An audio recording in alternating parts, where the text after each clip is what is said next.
समीर भाटी हमारे साथ health expert जुड़ गए हैं। हमारे तमाम गेस्ट भी हमारे साथ मौजूद रहेंगे, उनसे भी हम समझेंगे। सबसे पहले हेल्थ की बात कर लेते हैं समीर जी, क्योंकि हेल्थ लोगों की सबसे ज्यादा जरूरी होती है और कहा जा रहा है कि जैसे ये ब्लास्ट होगा, धूल का गुब्बार उठेगा और आसपास जो धूल के कण होंगे वो लोगों को थोड़ी सी दिक्कत कर सकते हैं। किस तरह से देखें हम इस पूरे महाब्लास्ट को? बिल्कुल बिल्कुल, देखिए एकदम से हम ये प्रिडिक्ट नहीं कर सकते कि बिल्कुल आपका पोस्ट डेमोलेशन किस तरह के इफेक्ट्स आएंगे। सबसे ज्यादा जरूरी है, महत्वपूर्ण है, हमें सावधानियां बिल्कुल बरतने की जरूरत है। इसमें 3 कैटेगरीज को हम डिवाइड कर सकते हैं। मतलब जो आपका, जिस तरह से हम कोविड में भी देख रहे थे कि जो वनरेबल पॉपुलेशन है, मतलब जो हाई रिस्क वाले लोग हैं, जिसमें आपके अस्थमा दमा वाले पेशेंट्स आ जाते हैं, जिनको ब्रोंकाइटिस है, उन लोगों के लिए थोड़ी प्रॉब्लम हो सकती है। इसके अलावा भी अगर हम देखें जिनको हार्ट संबंधी, हृदय संबंधी कोई रोग है, उन लोगों को थोड़ा सावधानी बरतने की जरूरत है। और इसके अलावा छोटे बच्चे, न्यूबॉर्न बेबी, आपकी जो गर्भवती महिलाएं हैं उनको, और जो आपके बुजुर्ग लोग हैं उनको विशेष ध्यान देने की जरूरत है। और एक चीज यहां पर बहुत ही ज्यादा महत्वपूर्ण आ जाती है कि जैसा हम देख भी रहे हैं, दिल्ली या नोएडा की स्पेशली बात करें तो यहां पर वैसे भी जो है पोल्यूशन लेवल हमेशा नॉर्मल से ज्यादा रहता है। एयर पोल्यूशन की बात करें तो उसमें पीएम जो होता है 2.5 और 10, जो हमारे पार्टिकुलेट मैटर्स होते हैं, ये हवा के अंदर जो ये कण होते हैं ये हमारे लंग्स के अंदर पहुंच जाते हैं, जिसकी वजह से जैसा मैंने अभी बताया, जिनको पहले से अस्थमा या ब्रोंकाइटिस है उन लोगों की समस्या ज्यादा बढ़ जाती है। अभी फिलहाल अगर हम देखें तो 26 तारीख का हमारा जो नोएडा का आपका जो पीएम था, पीएम 2.5 एंड पीएम 10, ये वैसे भी 100 से अबाउ था, 110 से ऊपर था, जो कि एक मॉडरेट लेवल में आता है। तो एक बार पोस्ट डेमोलेशन के बाद, एक्सप्लोजन के बाद निश्चित तौर पे प्रदूषण का लेवल बढ़ेगा। और जो मैंने बताए हैं उस तरह के जो लोग हैं, जो पेशेंट्स हैं, उनको विशेष ध्यान देने की जरूरत है। हेल्थ एक्सपर्ट के पास आपको लिए चलते हैं। समीर भाटी हमारे साथ जुड़े हुए हैं और न्यूज 18 के स्टूडियो से ही जुड़े हैं।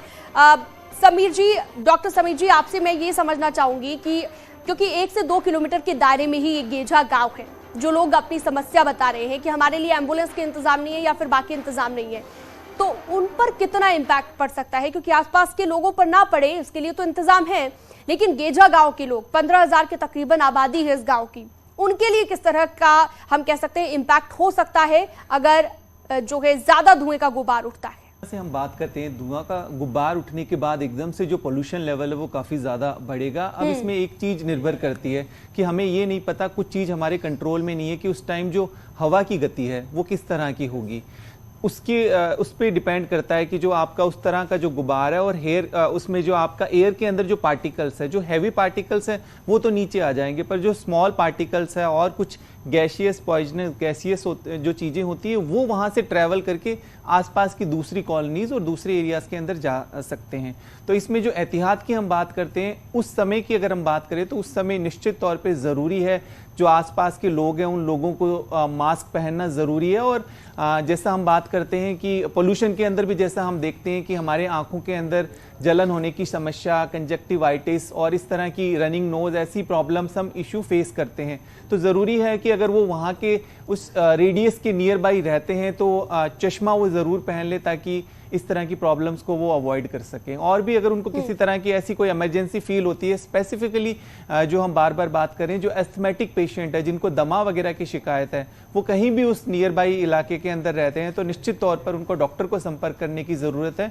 क्योंकि जो पोल्यूशन होता है इस तरह का, वो ऐसी वाली प्रॉब्लम को ज़्यादा ट्रिगर करता है, उसको बढ़ावा देता है। तो इसलिए बहुत ज़्यादा ज़रूरी है, ऐसे कोई लक्षण किसी को दिखते हैं कि उसकी जो समस्या है दमे की वो अचानक से बढ़ गई। डॉक्टर साहब, सीमेंट कंक्रीट ही नहीं होगा बल्कि बारूद भी होगा, और उसके बाद जो विस्फोट होगा तो हम ये नहीं कह सकते कि थोड़ा सा, क्योंकि सीमेंट से ही लोगों को इतनी परेशानी हो जाती है और उसमें तो बारूद भी होगा, तो हम कह सकते हैं कि दिक्कत ज्यादा बढ़ सकती है। और अगर दिक्कत बढ़ती है तो आप जो टिप्स दे रहे थे वो थोड़ा विस्तार से बताइएगा हमारे दर्शकों के लिए कि वो क्या कर सकते हैं जो आसपास के इलाके में।